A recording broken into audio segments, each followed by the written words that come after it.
Yo, my name is Marcus Russell, Alex W, man. and this is the Marcus Russell Show. Yo, next Monday, Donald Trump and JD Vance will be sworn in to be the 47th President and Vice President of the United States of America. Oh, JD Vance drops by Shannon Durham on the Fox News to answer a couple of questions about Biden messing up the office, January 6th, and the border. and the border. Yeah, it's about to be a crazy one. It's gonna be crazy years coming up. 7 more days. What? 7 more days I'm now. excited. Make sure you hit that subscribe button. Check out my channel description. Yo, Get let's right get to right it. to it. Well, welcome back to Fox News Sunday now as Vice President-elect. Congratulations. Thank you. It's good to be here. Okay, so I want to talk to you about the fire situation in California because your administration will be coming in, taking over the reins as the feds are trying to meet that along with many other emergency situations they have going on. Gavin Newsom, the governor of California, has written to President Trump saying, let's not be divisive right now. Come out and visit. Let people see us working together. Any indication the president-elect may do that? Well, I know the president would love to visit California. And first of all, our hearts go out to everybody who's been affected by the storms. I've seen some of these videos of people where, folks have lived in those homes for 25, 30, 35 years and everything is gone. And whatever your political affiliation, it's hard not to see those images and just be heartbroken for our fellow Americans who are going through a very tough time. And I do think, frankly, the federal government has to do a better job. President Trump is committed to doing a better job when it comes to disaster relief. That's true for the hurricane victims and flood victims in North Carolina. It's true for the fire victims in California. We have to do a better job. We need competent, good governance. Now, that doesn't mean you can't criticize the governor of California for, I think, some very bad decisions over a very long period of time. I mean, some of these reservoirs have been dry for 15, 20 years. The fire hydrants are being reported as going dry while the firefighters are trying to put out. Yo, I seen on MSNBC because I'll be watching all the news. Yeah. They were saying that this is propaganda and that the fire hydrants did have pressure. But then I read an article from NBC saying that a lot of the water from the fire hydrants was coming from the Santa Fe Reservoir, and so they hadn't used the reservoir in years. And all this is basically because they stopped the money going into the fire to that department. Knowing y'all have fires there, y'all just had one 3 months ago.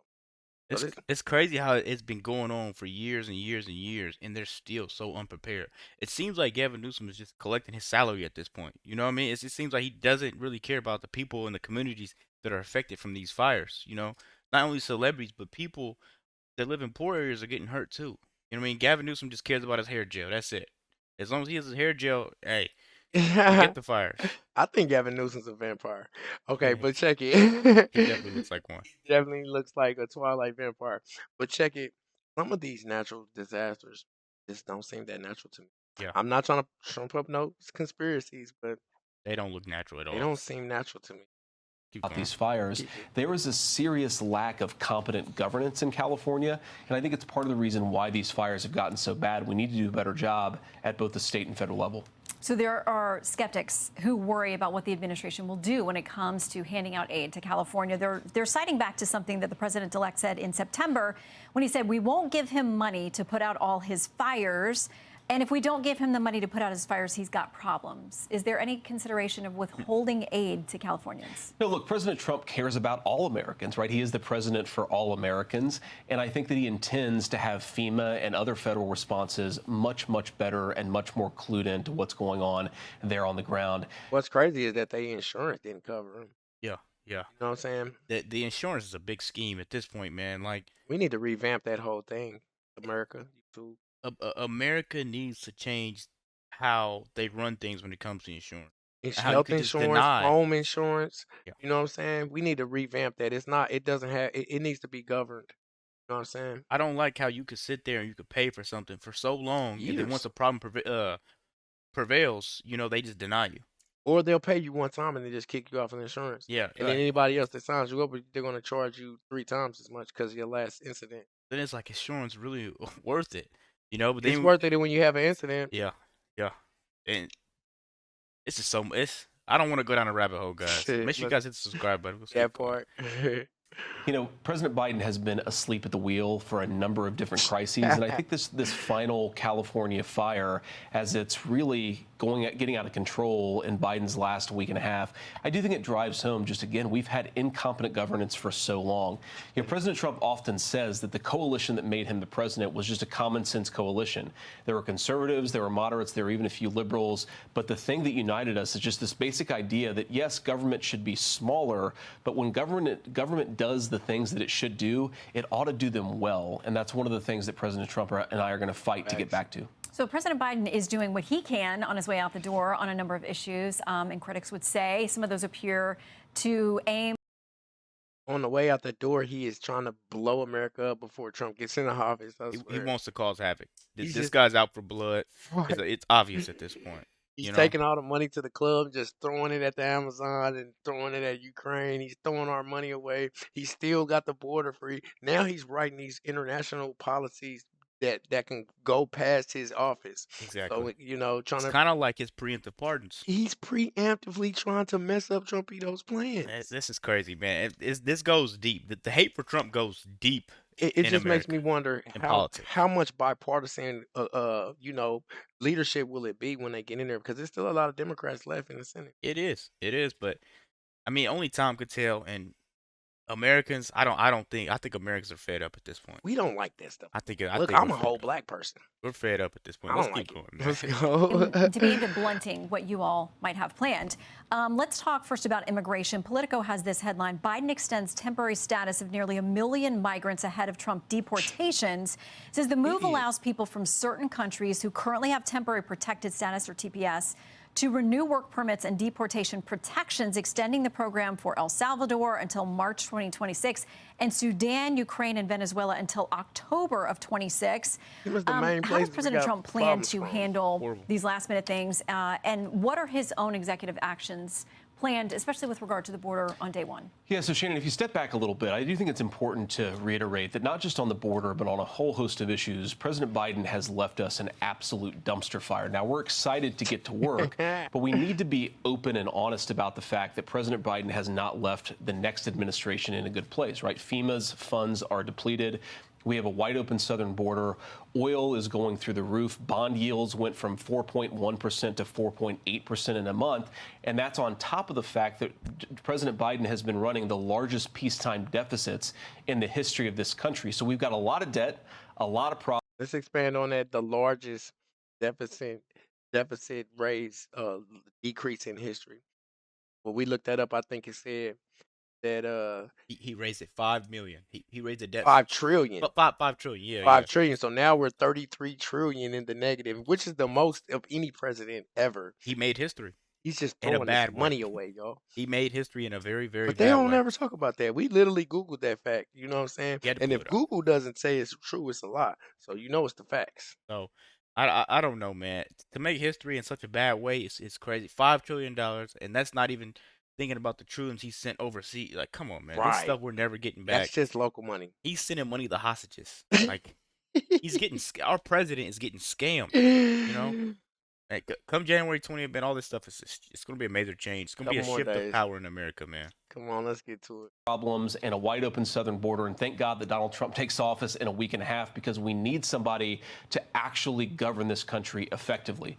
Now, on the border crisis in particular, the most important thing that we have to do is to send a message that America is closed to illegal immigration. For the past 4 years, we have been wide open, and you're going to see, I think, dozens of executive orders coming from the Trump administration, coming from us on day one, that send a message to Customs and Border Patrol: you guys are allowed to do your job again. And to illegal immigrants all over the world: you are not welcome into this country illegally. If you want to come through, you've got to come through proper channels. What about the critics who are humanitarian activists and others who are worried about these deportations, saying families are going to be separated, people are going to be put in tents and in terrible conditions? They have real concerns about the way you plan to actually mete out those things you're planning to do. Yeah, so this term is something you're going to hear a lot in the next couple of months, the next couple of years, Shannon. family separation. I think it's important. That's a euphemism. That is a dishonest term to hide behind the fact that Joe Biden has not done border enforcement. If you say, for example, in the United States, we have a guy who's convicted of a violent crime and has to go to prison, we want that guy to go to prison. But yes, it does mean that that guy is going to be separated from his family. That is the consequence of committing violence upon your fellow citizens. If you come into this country illegally, you need to go back home. You need to have basic law enforcement. And what the Democrats are going to do is they're going to hide behind this. They're going to say that this is all about compassion for families.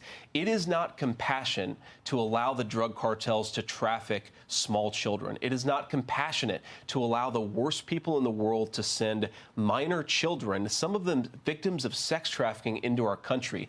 That is the real humanitarian crisis at the border. You're not going to exacerbate it through law enforcement. You're going to fix it through law enforcement, and that's what Donald Trump is going to do. But fair to say those egregious things that you cite that I would think all Americans are against. Sure.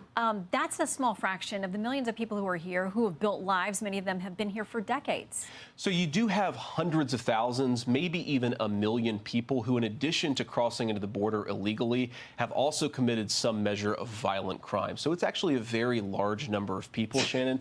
And the point is that if you want to fix the overall border crisis, you have to engage in law enforcement. We can't buy into So basically what JD Vance is saying is he doesn't care if you've been for 10, 20 years. If you broke the law to get here, you gotta go. Tom Homan about to come bite you.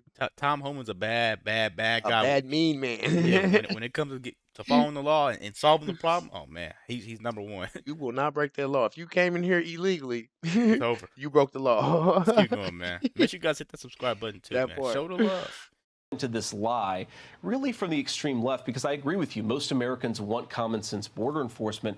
We can't buy into this lie that law enforcement at the American southern border is somehow not compassionate to families who want to cross illegally. Our Man, let me number say one something, responsibility.